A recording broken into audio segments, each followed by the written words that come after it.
आज टीएमसी के राज में जगह जगह बम बनाने की होम इंडस्ट्री चल रही है।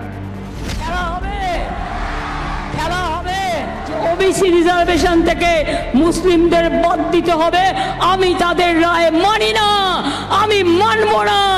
ওবিসি রিজর্ভেশন চলবে। ममता सरकार गैर संवैधानिक तरीके से, अनकॉन्स्टिट्यूशनल तरीके से तुष्टीकरण की नीति को आगे যারা মানুষকে ভোট দিতে দেয়নি তাদের তালিকা আমার কাছে রয়েছে, পরিণতি খুব খারাপ হবে, সতর্ক করে দিয়ে গেল। किसी भी सूरत में वायलेंस की पूरे चुनाव में कोई जगह नहीं है। बयानों के आक्रमण और हिंसा की आग के बीच ही 1 जून को पश्चिम बंगाल की 9 सीटों पर 7वें और अंतिम चरण में मतदान है। राजनीतिक पार्टियों के साथ साथ चुनाव आयोग के सामने भी बड़ी चुनौती है। 1 जून को पश्चिम बंगाल की दमदम, बारासात, बशीरहाट, जयनगर, मथुरापुर, डायमंड हार्बर, जादवपुर, कोलकाता दक्षिण, कोलकाता उत्तर सीटों पर मतदान होगा। 7वें चरण का चुनाव बंगाल में विरासत की सियासत के लिहाज से भी काफी महत्वपूर्ण है। ममता बनर्जी के भतीजे और टीएमसी में नंबर 2 माने जाने वाले अभिषेक बनर्जी के लिए अग्नि परीक्षा की घड़ी है। अभिषेक बनर्जी डायमंड हार्बर से मौजूदा सांसद और प्रत्याशी, उनके सामने सीपीआईएम के प्रतिकुल रहमान और बीजेपी से अभिजीत दास चुनाव मैदान में है। बीजेपी का आरोप है कि अभिषेक बनर्जी और ममता बनर्जी के बयानों की वजह से चुनावों में पश्चिम बंगाल में हिंसा भड़की है और 7वें चरण में पश्चिम बंगाल में बड़ा मुद्दा बनाया जा रहा है। भारतीय जनता पार्टी, जिसको मालूम है आने वाला चुनाव में 25 तारीख सिर्फ नंदीग्राम या तमलुक नहीं पूरा बंगाल में हारने वाला है, वो ऐसे करके अटेंशन को डेविएट करके पॉलिटिकल फायदा लेने का कोशिश कर रहा है। असली बात सबको पता है। पूरी तरीके से टीएमसी की जालसाजी है, टीएमसी की करतूत है।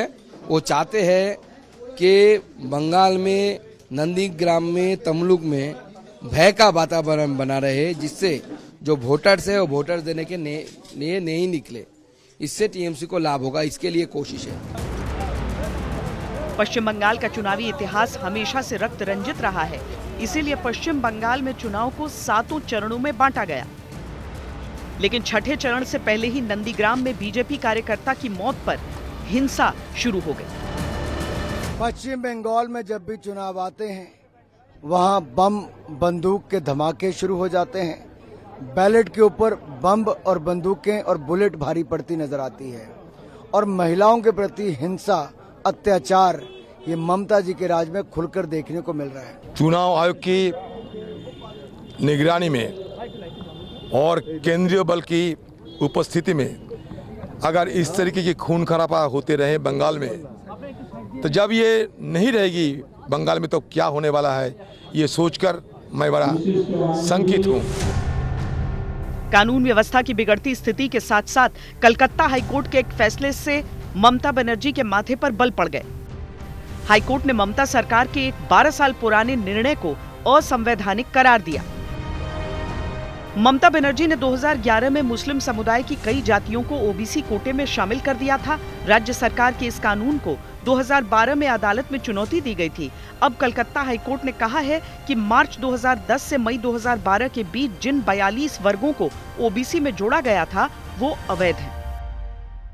बंगाल की सीएम ने घोषणा कर दी है कि वो हाईकोर्ट का फैसला नहीं मानेगी। वो मुसलमानों को ओबीसी का आरक्षण देकर रहेगी। इंडी गठबंधन के सारे दल तो अपने वोट बैंक के साथ डटकर खड़े हो गए हैं। এইটাই আজকে কোর্টকে দিয়ে করিয়েছে। কোর্টের সবাই খারাপ নয়, আমি কোর্টকে সম্মান করি, কিন্তু যে ব্যক্তি এই রায় দিয়েছে যে ওবিসি রিজার্ভেশন থেকে মুসলিমদের বাদ দিতে হবে, আমি তাদের রায় মানি না, আমি মানব না। ওবিসি রিজার্ভেশন চলবে, এর জন্য উচ্চতর কোর্টে যেতে হলে যাব। এরা আমায় চেনে না যে আমি মাথা নত করার লোক নই। ममता बनर्जी ने हाईकोर्ट के इस फैसले के खिलाफ सुप्रीम कोर्ट जाने की बात क्यों कही, इसका अंदाजा इन सीटों पर मुस्लिम आबादी को देखकर लगाया जा सकता है। दरअसल जिन 9 सीटों पर आखिरी चरण में चुनाव है, वहां 9 में से 8 सीटों पर 20% से ज्यादा मुस्लिम मतदाता हैं। बारासात में 27%, बशीरहाट में 46%, जयानगर में 35%, मथुरापुर में 24%, डायमंड हार्बर में 35%, जाधवपुर में 21%, कोलकाता दक्षिण में 22% और कोलकाता उत्तर सीट में 21% मुसलमान हैं। आखिरी चरण की सभी 9 सीटों पर टीएमसी ने ही 2014 और 2019 में जीत हासिल की थी। ममता बंदोपाध्याय का बदला लेने का ये आह्वान भाजपा के कार्यकर्ताओं को मौत के घाट उतारने का संकेत है। पॉलिटिकल किलिंग्स की सरगना बन चुकी हैं ममता बंदोपाध्याय।